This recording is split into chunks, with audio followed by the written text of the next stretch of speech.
Salut tout le monde, c'est Melvin, j'espère que vous allez bien. Je vous retrouve aujourd'hui pour une nouvelle vidéo dans laquelle je vais vous raconter, comme d'habitude, 2 histoires qui font bien flipper. Et mes amis, je reviens d'un petit week-end à Paris, vraiment ça a fait le plus grand bien, c'est pour ça qu'il n'y a pas eu de vidéo lundi.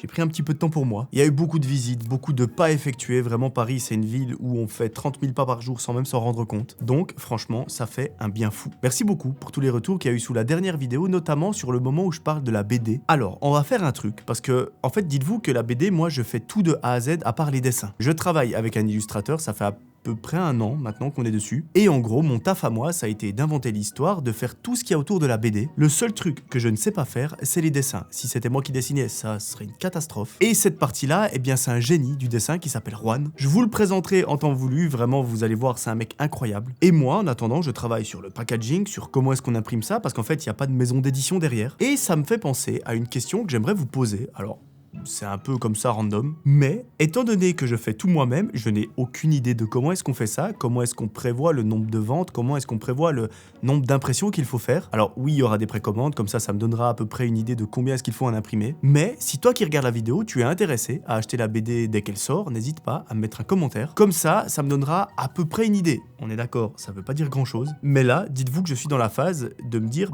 ça peut soit faire 5 ventes, peut-être 50, ou peut-être 500. J'en ai aucune idée. Donc voilà, c'était les petites news du jour. Merci beaucoup de prendre le temps de mettre ce petit commentaire. Moi, je vous propose d'éteindre la lumière de là où vous trouvez, prenez une petite boisson, installez-vous confortablement et on est parti pour la première histoire. Alors, cette première histoire, mes amis, elle s'est passée il y a quelques années, là où c'était encore la mode de faire des danses sur TikTok. Bien évidemment, c'est encore la mode de faire des danses sur TikTok, mais avant, il n'y avait que ça. Cette histoire, elle nous est racontée par Leïla et à l'époque des faits, elle avait 19 ans. Leïla, elle vient tout juste de rentrer dans l'âge adulte, elle découvre les choses et surtout, elle est en plein dans ses études. Elle nous précise pas exactement dans quel domaine elle est, ni même dans quelle année, etc. Mais si je prends à peu près là où j'en étais moi-même à 19 ans, alors ça va prendre avec des pincettes parce que moi j'ai redoublé une année à cause de l'espagnol. Hola, ¿qué tal? Muy bien y tout.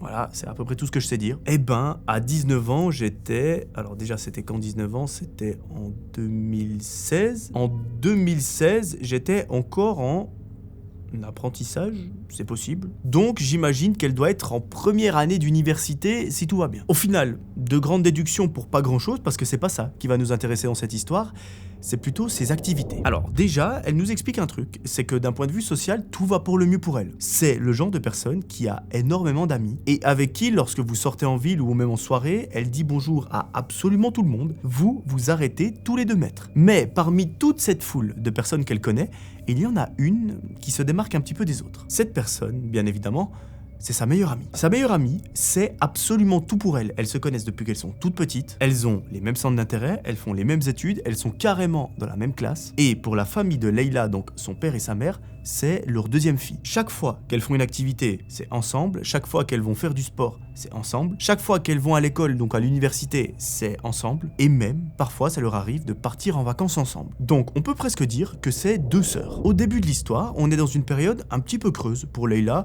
Il n'y a pas grand chose qui se passe dans sa vie. C'est un petit peu par période. Parfois, elle a des activités qu'elle aime bien faire. Parfois, elle perd un petit peu l'intérêt. Et c'est pile à ce moment-là qu'on se trouve. Donc, il faut qu'elle retrouve quelque chose qui lui fait plaisir. Et au début, c'est un petit peu compliqué. Mais ça ne va pas durer longtemps, parce qu'un jour, notre amie, elle discute avec sa pote. Elles sont après l'université, elles se promènent en ville et elles discutent un petit peu de tout et de rien. Lorsqu'à un moment, elle s'arrête dans une petite boutique. Cette petite boutique, c'est rien de très extravagant, c'est une boutique qui vend des glaces. Et étant donné qu'à ce moment-là, on est en plein mois de juin et qu'il fait à peu près 55 degrés, eh bien, quoi de mieux qu'un petit sorbet? Notre amie Leïla et sa pote font la queue, elles attendent leur tour, lorsque, tout à coup, sur leur droite, elle voit 2 filles. Ces 2 filles, en fait, elles sont à l'extérieur de la boutique, donc dans la rue, et elles sont en train de taper leur meilleure danse Fortnite au beau milieu de la rue devant tout le monde. Bon, en voyant ça, Leïla, au début, elle se sent un petit peu gênée, ça lui fait bizarre de voir ça de ses propres yeux, parce que pour elle, ça n'existait que sur Internet. Et elle dit à sa pote, « T'as vu ce qu'elles font là? On est d'accord, c'est ridicule. » Sa pote lui dit, je t'avoue que la danse, ça les met pas vraiment en valeur, c'est pas quelque chose que je ferais personnellement. Et bref, elles continuent d'en discuter pendant plusieurs secondes, lorsque tout à coup, c'est leur tour. Elles commandent leur petite glace, elles se font plaisir, et elles sortent dans la rue. Là, mes amis, il y a un événement qui va se produire, et c'est ça qui va donner lieu, entre guillemets, à cette histoire. C'est que elles sortent de la boutique, elles sont en train de manger leur petite glace. Devant elles, il y a toujours ces 2 filles qui sont en train de danser face au téléphone qui filme, lorsque soudain, quelqu'un s'approche de ces 2 filles, il est complètement hystérique, c'est un jeune de 10, 12, 13 ans, et là, il leur demande une photo. Quand Leila, elle voit ça, elle se dit « Mais attends, là, on a affaire à quelqu'un qui est fanatique de ces deux personnes. Mais en fait, peut-être que ces deux personnes, c'est pas des personnes comme nous. Peut-être que c'est des véritables stars. Donc vas-y, on va leur demander des photos également. » C'est ce qu'elles font. Elles courent vers ces deux personnes, elles demandent une photo, clac clac, la photo est faite et elles repartent. Le problème, vous l'aurez compris, c'est que Leila et sa pote ne savent toujours pas qui sont ces deux personnes. Elles continuent leur petite promenade, elles mangent leur glace et à la fin de la journée, elles rentrent à la maison. Donc chacune rentre chez elle, elles font leur soirée dans leur coin et un petit peu avant d'aller au lit, elles discutent par message pour savoir,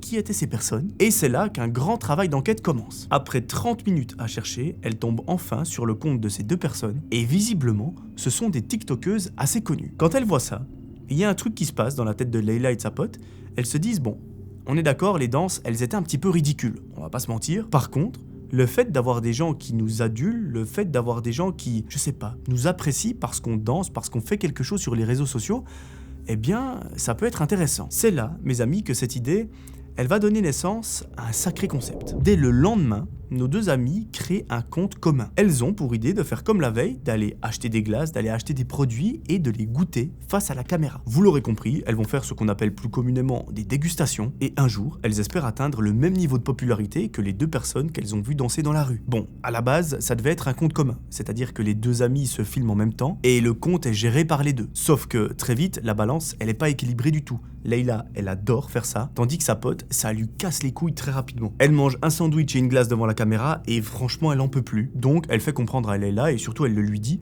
écoute, je te propose de garder le compte, moi je vais pas continuer à m'afficher. Leila, pas de problème, elle lui dit écoute, pas de souci, c'est ton droit, moi je garde volontiers le compte. Et elle continue de tryhard, tous les jours elle poste une dégustation, que ce soit des glaces, des trompe-l'œil, des sandwichs, tout et n'importe quoi. Et ça commence un petit peu à prendre, il y a une petite communauté qui se forme, certes c'est pas des centaines de milliers d'abonnés, mais son compte grandit gentiment. Voilà, ça c'est la nouvelle activité de Leila, donc elle est entre guillemets influenceuse, ou plutôt créatrice de contenu, parce que influenceuse et influenceur, je déteste ce terme. Pour moi, il faut avoir un ego surdimensionné pour penser qu'on influence les gens, quand l'unique taf des gens qui se revendiquent influenceurs ou influenceuses, c'est de prendre le plus de codes promo de boutiques de dropshipping et de vous les balancer toutes les 3 stories sur Instagram ou sur Snapchat. C'est mon avis, pour moi les influenceurs c'est les sportifs, les musiciens, les artistes, parce que quand vous écoutez une musique, quand vous regardez un match de foot, vous ressentez des émotions, vous êtes influencé par ce qui se passe. Une musique, ça peut vous rappeler un moment joyeux, un moment triste. Mbappé, quand il a mis un triplé en finale de Coupe du Monde, vous avez vibré. Mais quand tous les troncs d'arbres sur Snapchat vous proposent d'utiliser 5 fois le code par jour et sur 5 boutiques différentes, eh bien, désolé, mais pour moi, on n'influence absolument personne. Enfin, oui, ils influencent un truc, c'est votre comportement d'achat. Peut-être que là, on peut dire qu'ils sont influenceurs, ça les regarde. Voilà, désolé, je me suis un petit peu emporté, mais j'entends de plus en plus ce terme influenceur.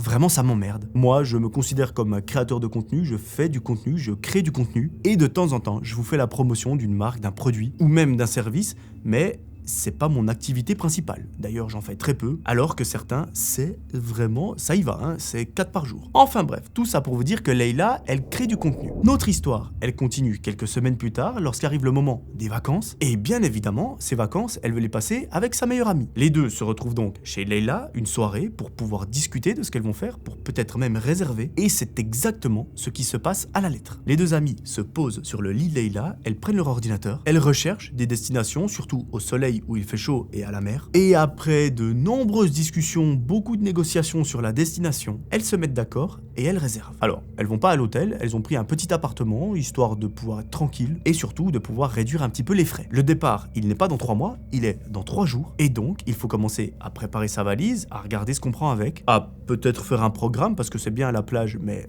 faire ça pendant une semaine, peut-être qu'on se lasse un peu, et c'est exactement ce qu'elles font pendant les jours qui suivent. Le jour J, elles vont à l'aéroport, elles prennent l'avion, elles ont une petite heure de vol, et arrivées à destination, c'est le paradis sur Terre. Elles rejoignent sans trop de problèmes l'appartement, elles s'installent, et les vacances peuvent commencer. Alors, sur place, elles font principalement de la plage, de la piscine, elles vont à la mer, et le soir, soit elles vont en boîte, soit elles vont dans un restaurant qui bouge un petit peu, et vraiment, elles kiffent leur vie. Le 3e jour, lorsqu'elles rentrent de soirée, donc il est à peu près 2-3 heures du matin, elles se posent dans le lit et elles discutent. Alors pendant qu'elles discutent, les deux sont sur leur téléphone, il y en a une qui scrolle sur TikTok, l'autre sur Instagram, lorsque, tout à coup, la pote de Leila lui dit « Eh mais, c'est quoi ça ?» Leila, elle capte pas trop ce qu'elle veut lui dire, elle lui dit « de quoi tu parles ?» Et son amie lui montre TikTok et elle lui dit « Mais c'est toi. Leïla regarde et lui dit, bah non, enfin c'est une personne de dos, ce n'est pas moi. Sa pote lui dit, mais si, regarde, à un moment on voit le petit tatouage que tu as sur l'épaule. Et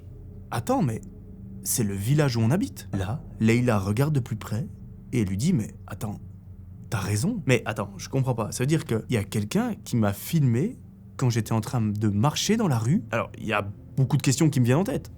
Premièrement, pourquoi faire? Deuxièmement, qui est cette personne? Est-ce que tu peux pas aller sur son profil et voir si tout à coup on connaît, si c'est pas un pote, si c'est pas quelqu'un de ma famille ou je ne sais quoi? Les deux amis examinent le profil du compte qui vient de publier la vidéo et malheureusement, il n'y a aucune information qui nous permettrait éventuellement de savoir de qui il s'agit. C'est un nom d'utilisateur avec des I et des L, donc comme un code barre. Évidemment, il n'y a pas de photo de profil, pas de bio, pas de description, pas de localisation, donc on ne sait absolument rien. Bon.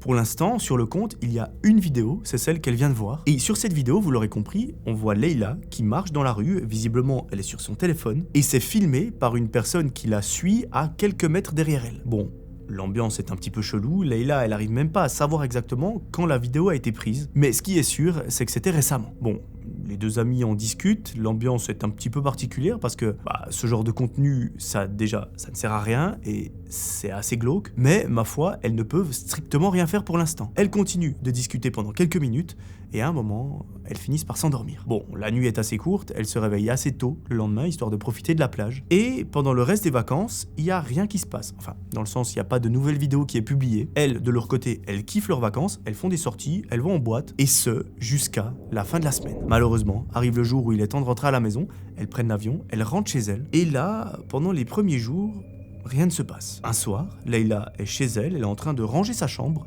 lorsque soudain, son téléphone se met à sonner. Bon, chose assez inhabituelle parce que si c'est une amie qui veut la contacter, elles s'écrivent sur Snap, sur WhatsApp ou je ne sais où, mais lancer un appel, c'est pas quelque chose qu'elles ont l'habitude de faire. Elle regarde son téléphone et quelle fut sa surprise lorsqu'elle voit que c'est le nom de sa meilleure amie. Elle décroche, elle lui dit « Qu'est-ce qu'il y a ?» À l'autre bout du fil, c'est sa pote qui est complètement paniquée. Elle lui dit « Leïla, s'il te plaît, ouvre TikTok et va sur le compte qu'on a vu en vacances, celui qui a posté la vidéo de toi qui marche dans la rue. Il vient de poster une nouvelle vidéo et c'est encore toi, mais cette fois-ci, c'est toi et moi lorsqu'on était au McDo. » Bon, Leïla, elle s'empresse de fermer l'application, d'aller sur TikTok, de chercher le compte et effectivement, il y a une deuxième vidéo qui a été postée et cette fois-ci, contrairement à la première fois, elles savent exactement quand cette vidéo a été prise. Elle a tout simplement été filmée la veille. Les deux amies sont effectivement allées chercher un truc à manger au McDo. Elles avaient exactement les mêmes habits que sur la vidéo, elles étaient à la même place, donc c'est bien elles. Sauf que le problème, c'est que ni Leïla ni sa pote n'ont aperçu quiconque qui était en train de les filmer. Et là, on commence naturellement à se poser des questions. Qui est derrière tout ça? Pourquoi est-ce qu'ils les filment? Pourquoi est-ce qu'ils publient ça sur TikTok? Et surtout,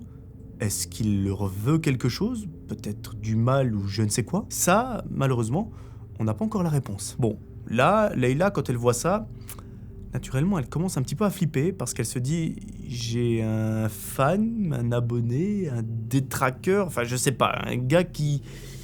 Je sais pas ce qu'il me veut, mais en tout cas, ce qui est sûr, c'est qu'il est obsédé par moi. » Elle en parle pas tout de suite à ses parents parce qu'elle a pas envie de les inquiéter, elle se dit que c'est peut-être un fou parmi tant d'autres et qu'à un moment, il va se lasser, il va arrêter et que tout va revenir dans l'ordre. Le lendemain après-midi, Leïla et sa pote, elles conviennent d'un rendez-vous en ville parce qu'elles ont envie de passer du temps ensemble et surtout, elles ont envie de discuter de la situation parce que c'est pas quelque chose à prendre à la légère non plus. Du coup, Leïla, elle arrive un petit peu avant elle se pose sur un banc et 5 minutes après, sa pote arrive. Elle se lève, elle commence par faire un ou deux magasins et ensuite, elle retourne chercher une glace. Alors qu'elles sont en train d'attendre dans la queue, Leïla, elle a son téléphone qui vibre, elle regarde et c'est une notification TikTok. Cette notification, c'est quelqu'un qui l'a mentionné dans une vidéo, donc elle ouvre et là, c'est un commentaire sous une vidéo qui lui dit « Mais Leïla, c'est toi sur la vidéo, non ?» Elle regarde de quoi il s'agit et mes amis, c'est une vidéo d'elle qui est assise sur le banc. Donc cette vidéo a été filmée il y a à peu près 10 minutes. À nouveau,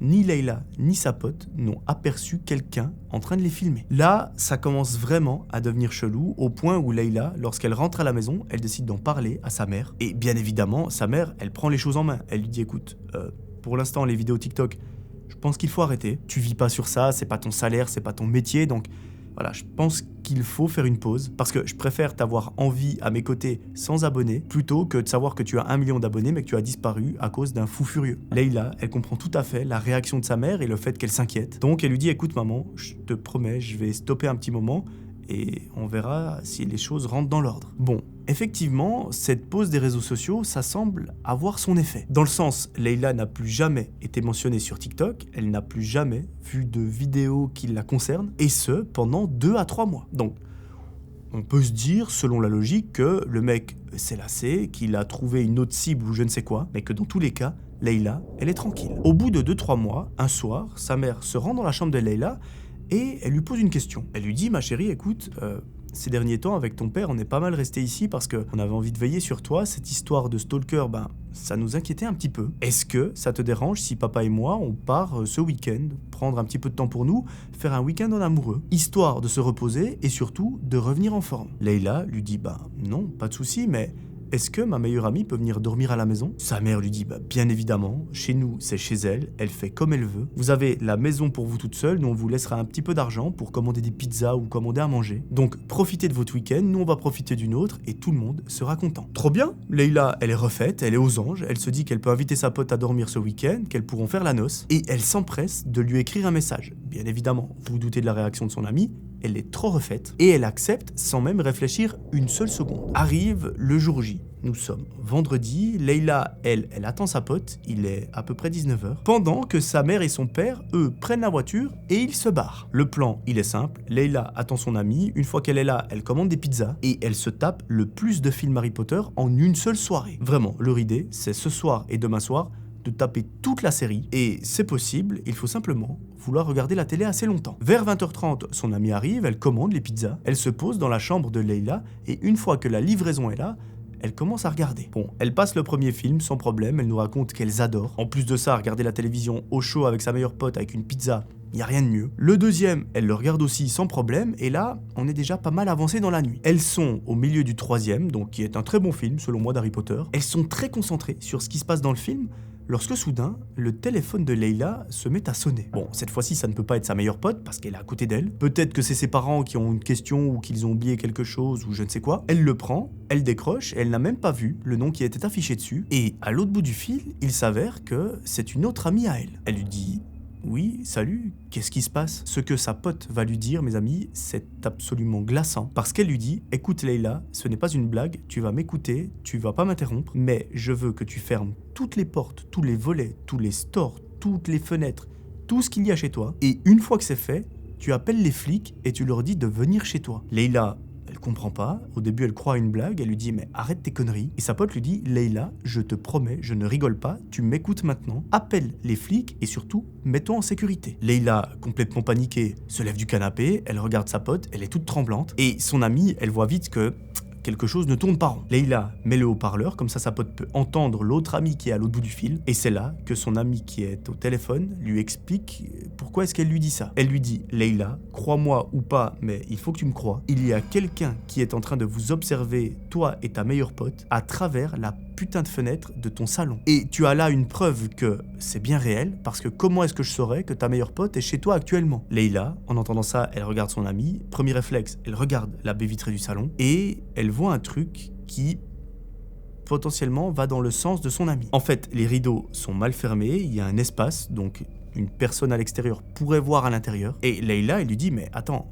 comment est-ce que tu sais ça ? Enfin, comment est-ce que tu l'as appris ?» Sa pote lui dit « J'étais chez moi, dans mon lit, en train de scroller sur TikTok, lorsque j'ai vu une vidéo, et sur cette vidéo, c'est quelqu'un qui filme dans un jardin, qui filme l'intérieur d'une maison, et dans cette maison, il y a toi et ta pote en train de regarder un film. » Lorsqu'elles apprennent ça, Leïla et sa pote, elles sont à 2 doigts de pleurer, tellement elles n'en peuvent plus, tellement elles ont peur, tellement elles angoissent, et tellement elles ne savent pas quoi faire. Donc sa pote au téléphone lui dit « Maintenant, tu fermes tout, tu appelles la police, vous vous enfermez dans la salle de bain ou je ne sais où, mais vous n'ouvrez à personne. » Mes amis, au moment où elle lui dit ça, où elle lui dit « vous n'ouvrez à personne », quelques secondes plus tard, quelqu'un sonne à la porte. Là, lorsqu'elles entendent ça, elles font les gros yeux, c'est limite si elles lâchent le téléphone, elles sont en train de pleurer, elles courent en direction de la salle de bain, elles prennent la clé et elles s'enferment. Elles éteignent la lumière, elles font en sorte de ne faire aucun bruit, et là, c'est une attente absolument interminable. Quelques secondes plus tard, une deuxième sonnerie retentit, et évidemment,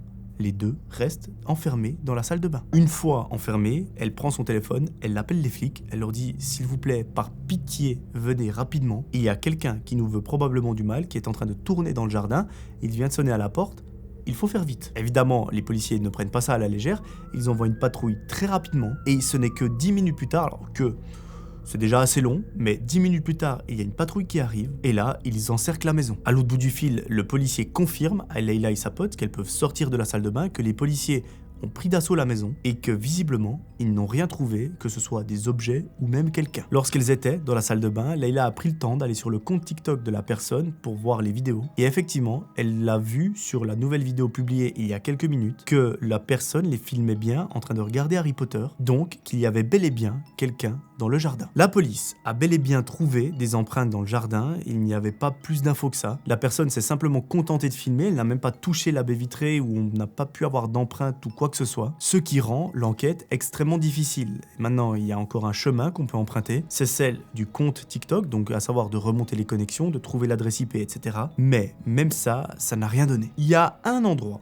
où on a trouvé des empreintes, c'est sur la sonnette, et contre toute attente, les empreintes, elles mènent au voisin qui voulait simplement demander à la maison de Leila, donc que ce soit ses parents ou à elle, est-ce que la voiture qui était garée devant chez lui était à eux, ou à un ami de la famille, ou je ne sais quoi, qui serait peut-être venu dîner, ou je ne sais quoi. Comment est-ce qu'on sait ça? Parce qu'en fait, ce voisin a été interrogé, et il a dit, voilà, il y a une voiture qui nous emmerde, on peut pas sortir de chez nous, donc je suis allé demander au voisin si c'était pas un ami de la famille, ou à eux. Cette voiture, mes amis, elle a ensuite disparu, et malheureusement, le voisin n'a pas eu le réflexe de prendre en photo les plaques, ni même le modèle, la couleur du véhicule. Donc, ça fait qu'aujourd'hui, cette affaire, elle n'est toujours pas résolue. Leila ne sait toujours pas qui est la personne derrière ce compte. Est-ce que c'est un homme ou une femme? Quelles sont les raisons de tout ça? Pourquoi est-ce qu'il tourne ses vidéos? Pourquoi est-ce qu'il les publie sur TikTok? Pourquoi est-ce qu'il va la filmer chez elle, en ville, sur un banc, au McDo ou peu importe? Ça, mes amis, Leila n'a jamais eu la moindre réponse. Le seul truc qu'on sait, et dites-vous que ça va tellement loin, et Leila avait tellement peur pour sa vie, ce qui est tout à fait compréhensible, eh bien, sa famille, enfin plus particulièrement ses parents, ont décidé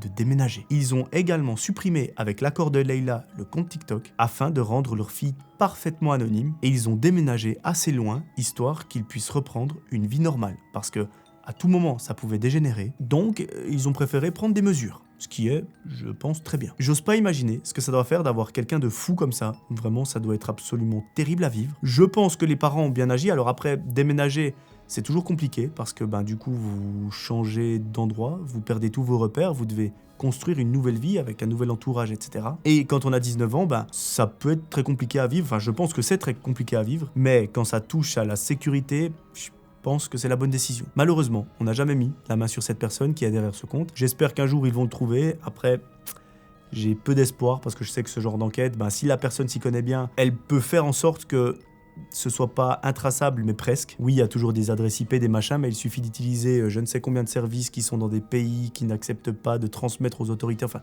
ça peut aller très loin. Donc, voilà, je pense pas qu'ils mettront la main sur cette personne.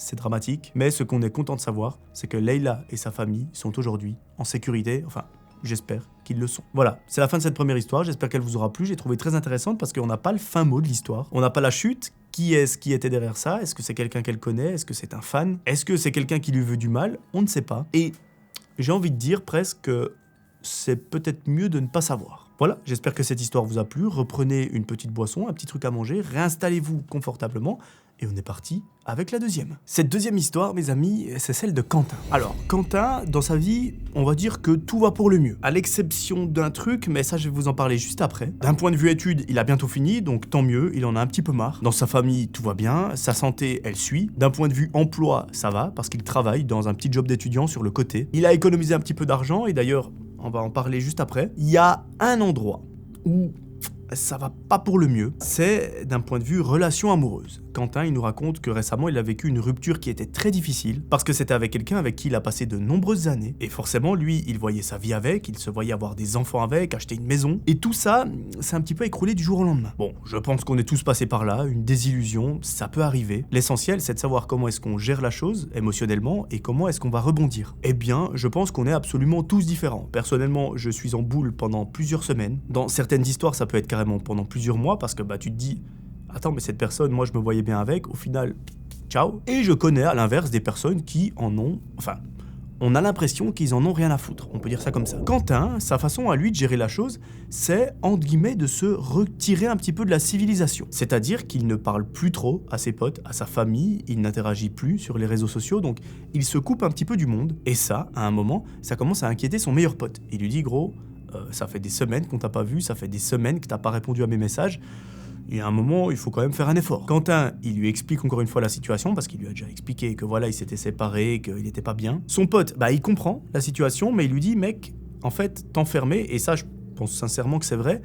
si tu t'enfermes et que tu te coupes du monde, ça va faire que empirer la situation. Tu vas te renfermer sur toi-même, tu vas te dire, mais en fait, la vie est nulle, pourquoi est-ce que je vis la vie? Enfin, tu vas passer dans des états qui sont très préoccupants. Le fait de voir du monde, de sortir, de s'occuper l'esprit, de faire des activités, vraiment de vivre, eh bien, ça fait passer la chose un petit peu plus facilement. Et personnellement, c'est un conseil que je peux vous donner si vous traversez une rupture, si vous traversez une peine de cœur ou peu importe. Le fait de faire des activités, que ce soit sortir avec vos potes, sortir avec votre famille ou même sortir tout seul, et surtout de rencontrer de nouvelles personnes, d'interagir avec des personnes dont vous n'avez pas l'habitude, eh bien, selon moi, c'est le meilleur moyen de guérir, c'est le meilleur moyen de passer à autre chose. Parce que vous allez vous rendre compte que votre vie, vous l'avez tournée autour d'une personne et que vous êtes devenu dépendant de cette personne. Et vous allez vous rendre compte que en parlant avec d'autres gens, au final, des personnes, il y en a des milliards sur Terre, que si ça n'a pas fonctionné avec cette personne-là, probablement que ça fonctionnera avec une autre. Donc voilà, c'est un petit conseil que je peux vous donner, et c'est d'ailleurs le conseil que donne le pote de Quentin. Il lui dit, mec, tu sais quoi, toi et moi prochainement, on va faire des sorties. On va réunir toute la bande de potes, on va aller au kebab, on va aller au cinéma, on va aller en boîte, on va aller au bar, peu importe. On va le faire ensemble. Bon, Quentin, vous imaginez bien, quand il lui dit ça, il est pas chaud du tout, il a pas envie du tout, il a envie de rester dans sa chambre tranquillement avec son téléphone. Sauf que, vous l'aurez aussi compris, c'est la pire chose à faire. Donc, c'est pas qu'il le force, mais un petit peu, du coup, il programme 2-3 trucs, et l'histoire reprend le jour, enfin plutôt le soir, de la première sortie. Au programme, ils ont décidé d'aller faire quelques parties de bowling ensemble, et ensuite d'aller se la mettre au bar. Ils sont à peu près 5-6, donc un bon petit groupe, et contre toute attente, Quentin nous explique que ça lui fait un bien absolument phénoménal. Il croise des anciens potes au bowling, des gens avec qui il n'avait plus l'habitude de parler. La dernière fois qu'ils se sont parlé, c'était il y a probablement 15 ans. Donc si ce soir-là, il n'était pas sorti avec ses potes à ce fameux bowling, ces personnes-là, il ne les aurait jamais revues. Au bout de 2 heures, ils ont terminé, ils prennent la route en direction du bar. Et là, alors mes amis, ça y va, hein, ça se la met comme il se doit, au point où, à un moment, c'est assez lunaire vu la situation, mais Quentin, il parle à 2 de ses potes, c'est en gros son meilleur pote et un autre de qui il est très proche. Il leur dit, les mecs, vous savez, ça fait un moment que je suis enfermé dans ma chambre, j'ai envie de faire de belles choses. Dites-vous qu'à ce moment-là, ils ont tous 4 grammes. Hein. Il y en a pas un qui comprend ce qu'il veut dire, mais voilà, vous verrez la suite. Et Quentin, il continue son monologue. Il leur dit, les mecs, j'ai envie de faire de grandes choses. J'ai envie de découvrir le monde dans lequel on vit, j'ai envie de voir de beaux paysages, rencontrer des gens d'une nouvelle culture, des gens que je n'ai pas l'habitude de voir. Et ça, les mecs, je veux le faire avec vous. Bon, d'accord, ils ont 6 grammes, ils captent pas là où ils vont en venir. Il y en a un qui lui dit, mais... D'accord. Et Quentin, il les regarde avec un grand sourire. Et il leur dit, toi et moi, on va partir en Thaïlande. Quelle superbe idée, quelle fantastique idée, devrais-je dire. Le problème, c'est qu'étant donné qu'il a 6 grammes, est-ce qu'il a réellement envie de partir en Thaïlande ou est-ce que c'est une petite folie comme ça qu'il vient d'imaginer? Bon, pour l'instant, c'est pas très important. Il continue de discuter de ce pseudo-voyage. Il y en a un qui dit « Purée, la Thaïlande, c'est formidable, c'est fabuleux. Il y a des paysages qui sont incroyables. Les plages de sable blanc, l'eau turquoise, vraiment, c'est ouf. En plus, la nourriture, elle est excellente. Donc lui, j'ai envie de dire, il veut y aller pour les bonnes raisons. Tandis que le meilleur ami de Quentin, donc la 3e personne du groupe, lui... il a d'autres idées en tête. Bon, au début, les 2 potes ne comprennent pas là où il va en venir, et ils lui disent, développe. Et le pote leur dit, écoutez, je vais pas vous dire maintenant, sur le moment, je vous garde la surprise. Une fois qu'on sera sur place, vous allez me suivre, on va faire une petite virée, si je peux dire, et vous m'en direz des nouvelles. Bon, bah ils sont tous fous de joie, vraiment ils ne savent pas dans quoi ils s'embarquent, mais ils sont contents. Et là, eh bien, la soirée continue. Ils ont 6 grammes au moment où ils en parlent, à la fin, ils en ont à peu près 12. Il n'y en a plus un qui tient debout, mais au moins, ils rentrent sains et saufs à la maison. Mes amis, j'en profite pour vous dire que lorsque vous allez au bar, que vous vous mettez ivre-mort en Y et que vous avez 12 grammes, ne prenez pas la voiture. Je vous garantis que si un jour, pour je ne sais quelle raison, je deviens policier et que je vous croise au volant avec 12 grammes, c'est moi-même qui vous mets en prison. Je fais le juge, je vous mets en prison et ce sera à vie. Donc, s'il vous plaît, prenez un taxi, rentrez je ne sais comment, mais pas en voiture, ni en vélo, ni en roller, ni en skate, ni tout ce qui roule. Faites pas les cons, on a une seule vie, elle est déjà très courte. Ne faites pas en sorte que ça devienne un speedrun et qu'elle se termine ce week-end. S'il vous plaît, c'est votre tonton Melvin qui vous le demande. Bon, Quentin, il est chez lui, tranquillement, il se pose dans son lit, évidemment, il s'endort. Et dès le lendemain, il prend son téléphone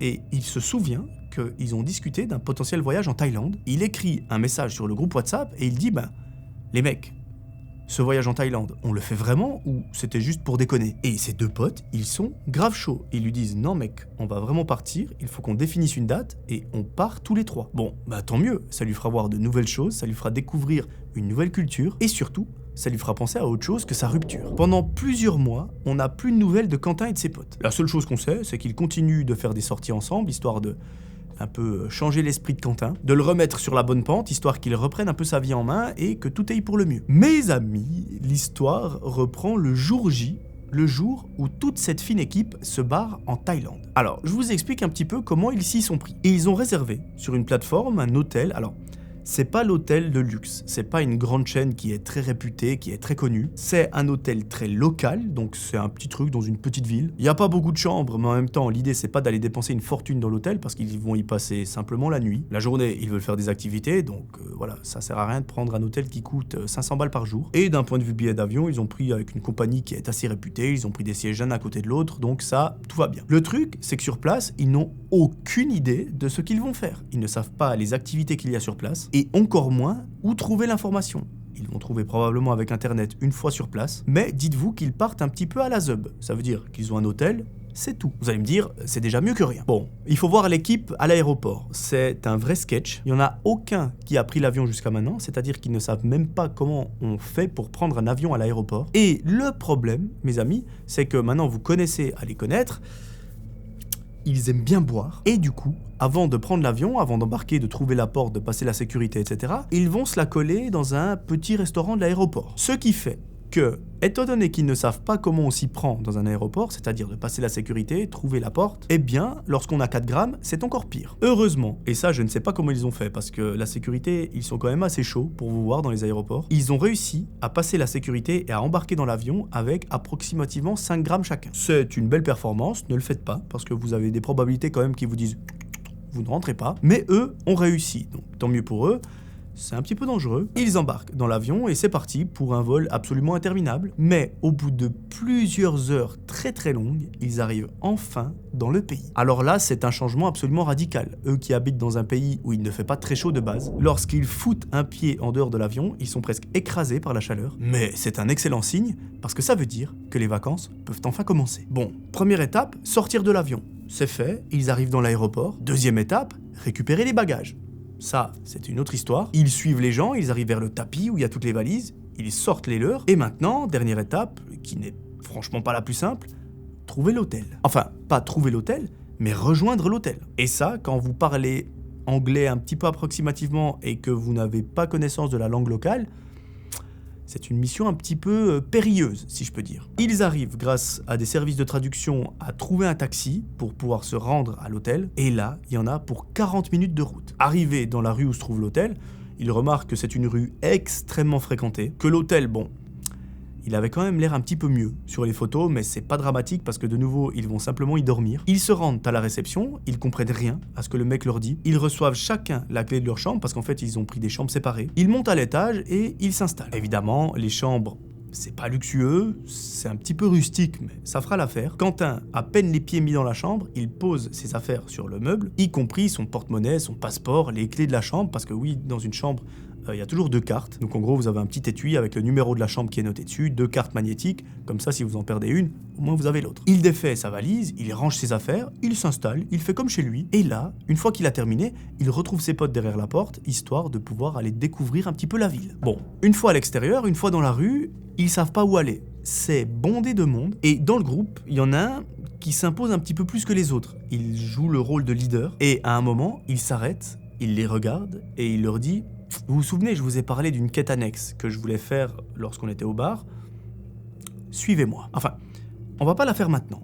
Je dois juste me renseigner par rapport à un ou deux trucs, trouver un lieu, et je vous propose qu'on la fasse demain. » Bon, à ce moment-là, Quentin et son pote ne savent toujours pas de quoi est-ce qu'il veut parler, de quoi il s'agit. Ils gambadent dans les rues avoisinant l'hôtel, ils découvrent beaucoup de choses. Ils découvrent la street food, les gens, la culture locale, et ça leur fait un bien absolument fou. Ils font un tour pendant plusieurs heures, et à la tombée de la nuit, ils vont dans un petit restaurant. Là, ils commandent chacun leur plat, lorsqu'on le ramène, ils le goûtent, et mes amis, premier événement de cette histoire, Quentin a failli crever. Pourquoi, vous allez me dire? Eh bien tout simplement, parce que la cuisine thaï, elle est un petit peu plus épicée que chez nous. Quand je dis épicée, c'est surtout très piquant, parce que moi j'y suis allé une fois en 2009, je peux vous garantir que quand vous sortez de l'hôtel, que vous prenez un plat un tout petit peu piquant, ça vous arrache la gueule, mais au point où c'est presque immangeable. Eux, ils mangent ça depuis qu'ils sont petits, leur palais est habitué. Ma famille et moi, je vous promets que quand en Thaïlande, on a pris un poisson qui était mis avec un tout petit piment, donc, enfin, sur la carte, c'était indiqué un petit piment, donc sous-entendu,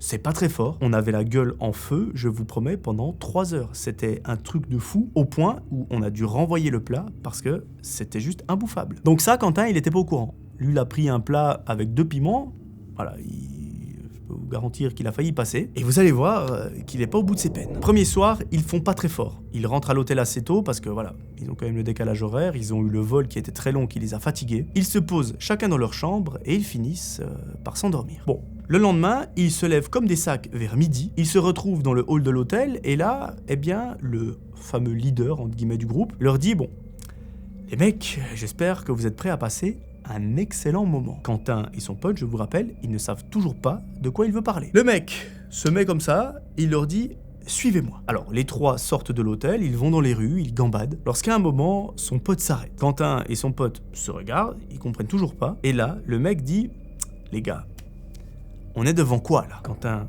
regarde et il voit un panneau. Sur ce panneau, il est écrit en anglais que c'est un institut qui fait des massages thaï. Là, Quentin regarde son pote et il lui dit « Mais qu'est-ce que tu veux qu'on aille foutre dans un salon de massage thaï? On est 3, je veux dire, on n'est pas en couple. C'est pas le truc qu'on fait entre potes. » Bon, ben Quentin et son ami sont un petit peu surpris. Ils lui font confiance. Ils lui disent « Bon, ok, mais chelou ton activité. » Ils rentrent dans le salon et là il y a 3 personnes qui viennent les chercher pour aller dans des cabines séparées. Le massage des autres, on sait pas comment ça se passe. Quentin, on sait que voilà. Et tout ça, ça dure près d'1 heure. Bon, à un moment, sur la fin, lorsque Quentin, sans vouloir aller trop dans les détails, il est un petit peu occupé, eh bien tout à coup, il y a 2 mecs qui rentrent dans la cabine. Première chose qui est bizarre, c'est que la masseuse, elle ne dit rien. Normalement, elle dirait bah écoutez, on est un peu occupé, sortez et attendez votre tour. Sauf que là, pas du tout. Elle ne dit rien. En mode, c'est normal. Quentin, il est dans une fâcheuse posture, ça le gêne, et il voit très vite que les mecs, ils ont pas l'air d'être là pour rigoler. Et tout ça va se confirmer très vite. Lorsqu'il s'approche de lui, il le chope, il le pose sur une chaise, et ils lui disent des trucs qu'il ne comprend absolument pas. Voyant que Quentin ne comprend rien à ce qu'ils disent, les mecs commencent un petit peu à s'énerver, et là, ils prennent les habits de Quentin, ils fouillent les poches, et ils le dépouillent. Mais quand je vous dis qu'ils le dépouillent, c'est qu'ils prennent tout l'argent qu'il a dans son porte-monnaie, y compris sa montre qui est posée sur la table. Quentin, il peine un petit peu à réaliser ce qui se passe, parce qu'il y a 5 minutes, c'était l'homme le plus heureux au monde.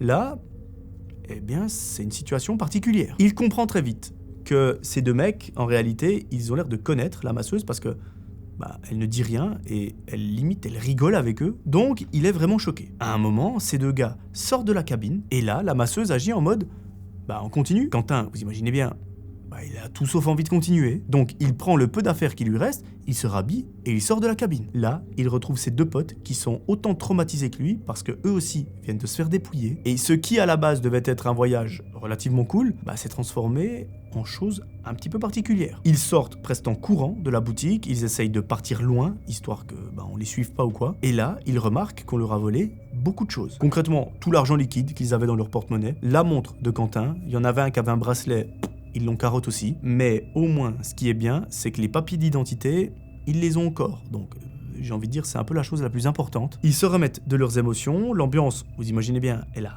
radicalement changé. Et maintenant, le problème, c'est qu'il faut trouver une autre activité. Ou du moins, il faut essayer de se remettre de ces émotions, parce que, ils ont encore quelques jours sur place. Le leader du groupe propose à ses deux potes d'aller dans un restaurant, manger quelque chose, se remettre un petit peu, de discuter de ce qui s'est passé, de trouver une solution, parce que c'était quand même beaucoup d'argent. Et c'est exactement ce qu'ils font. À l'issue du repas, ils prennent la décision de retourner à l'hôtel, de se poser tranquillement, de continuer de discuter et surtout d'aller dormir assez tôt. Une fois arrivé à l'hôtel, Quentin se pose dans son lit et il dit au mec, écoutez, franchement je crois que cette aventure elle m'a un petit peu chamboulé, ça m'a vraiment retourné l'esprit, ça m'a épuisé. Donc si ça ne vous gêne pas, je vous propose qu'on aille chacun dormir dans sa chambre et que voilà, demain ce soit une nouvelle journée, on reset et on fait genre qu'il s'est rien passé. Bon, les autres sont un peu du même avis, chacun va se coucher dans sa chambre et ils finissent par s'endormir. Quentin, il s'endort très rapidement et il dort comme un bébé. Mais à 4h du matin, il entend un énorme bruit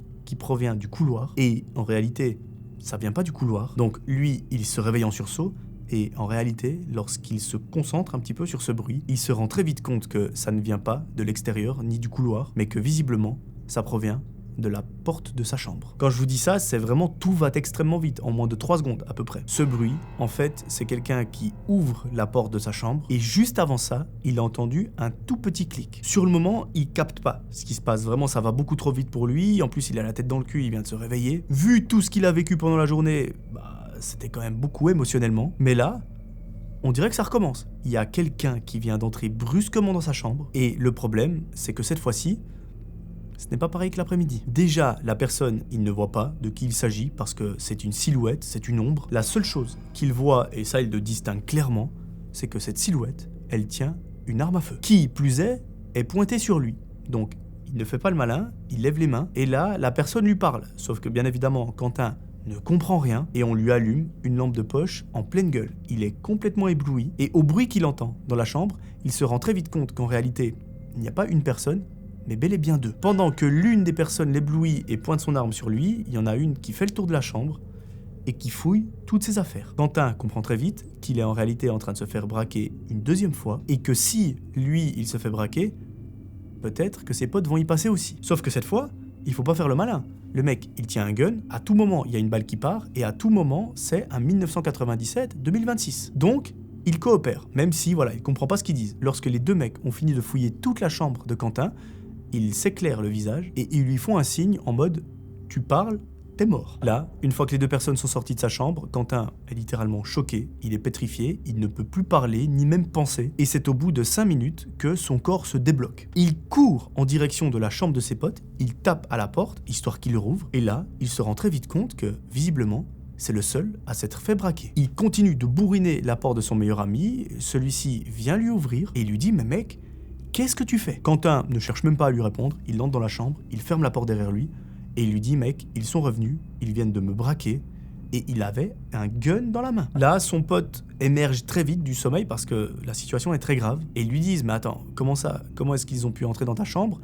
Comment est-ce qu'ils savent où on séjourne ?» Et ça, mes amis, c'est la grande question. En réalité, vous allez voir que c'est pas si compliqué de le savoir parce que je vous rappelle qu'ils ont été cambriolés l'après-midi dans le salon de massage et je vous ai dit aussi qu'ils avaient volé beaucoup d'affaires à notre ami Quentin. Eh bien, je vous ai aussi dit que lorsqu'ils sont entrés dans la chambre d'hôtel, Quentin, il a entendu un tout petit clic avant. Ce clic, lorsqu'on est dans un hôtel, c'est synonyme que quelqu'un déverrouille la porte d'entrée de la chambre avec la carte magnétique. Donc, ma théorie, c'est pas la théorie officielle parce qu'ils ne l'ont pas. Il n'y a pas eu d'enquête, ils n'ont pas porté plainte, ils ne se sont même pas plaints à la police. Mais selon moi, et je suis presque certain, je mettrais presque ma main à couper tellement j'en suis sûr, que ce qui s'est passé, c'est qu'en fait, au moment où ils se sont fait braquer dans le salon de massage, c'est que les gars, ils ont vu dans le porte-monnaie de Quentin un truc qui ressemblait à des cartes d'hôtel. Ce qui signifie donc que ce sont des touristes qui séjournent à l'hôtel et ils ont probablement vu que dans l'étui où il y a le numéro de chambre qui est indiqué plus le nom de l'hôtel, eh bien, il n'y avait pas une carte, mais deux. Ce qu'ils ont probablement fait,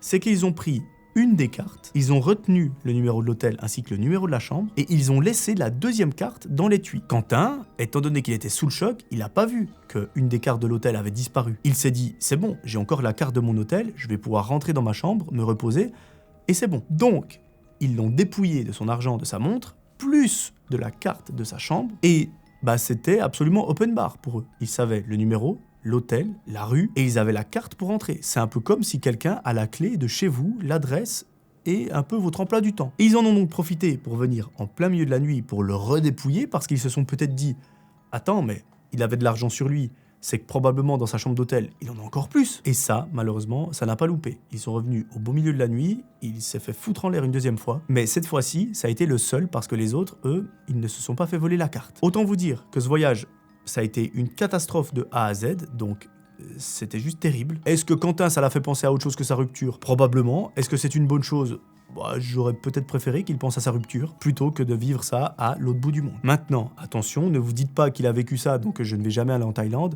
Franchement, je peux que vous conseiller, c'est un pays extraordinaire. J'y suis moi-même allé en 2009, sauf erreur, j'étais sur l'île de Koh Yao. C'est vraiment un endroit qui était paradisiaque, vraiment c'était incroyable. Si un jour vous avez l'occasion de vous offrir un tel voyage, franchement faites-le les yeux fermés parce que, alors, je dis Thaïlande mais il y a d'autres endroits, hein. C'est vraiment, selon moi, pendant les voyages qu'on crée des souvenirs, qu'on crée des choses dont on se souviendra absolument toute notre vie. Alors, certes, Quentin, il va aussi s'en souvenir toute sa vie, pas pour les bonnes raisons, mais vous, lorsque vous irez dans un pays à l'autre bout du monde ou peu importe, probablement que tout va bien se passer, vous allez faire les choses bien, vous n'allez pas aller dans des endroits un petit peu craignos, et probablement que rien ne va vous arriver. En tout cas, si vous avez l'occasion, une fois de voyager comme ça, faites-le, parce que moi, en tout cas, je sais qu'au début, j'avais un petit peu peur de voyager, donc je dis au début, mais c'était il y a 4-5 ans. Et depuis 4-5 ans, j'essaye de voyager un petit peu plus. Alors, je parle pas de partir à l'autre bout du monde tous les 3 jours, hein.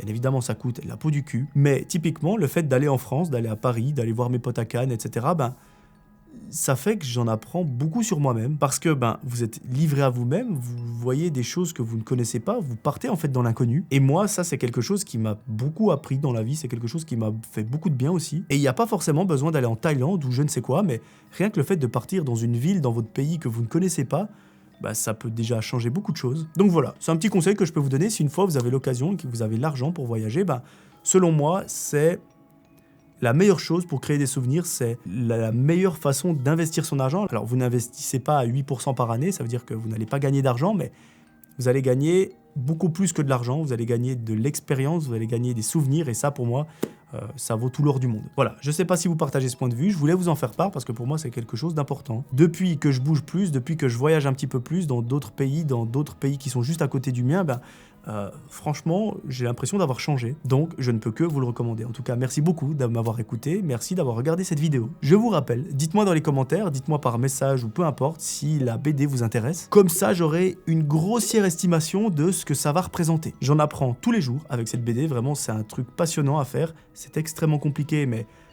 je regrette pas du tout. Et je n'ai qu'une hâte, c'est de vous faire découvrir tout ça, de vous faire découvrir l'illustrateur. Tout ce que j'ai imaginé autour de cette BD, vraiment, ça va être incroyable. Il y a plein de petites rêves. Si vous êtes là depuis un moment, vous allez vous fendre la poire. Mais je ne vous spoil pas. Rejoignez-moi sur Instagram si ça vous intéresse. Moi, je vous dis à très vite pour un nouvel épisode. D'ici là, j'aimerais que vous preniez soin de vous.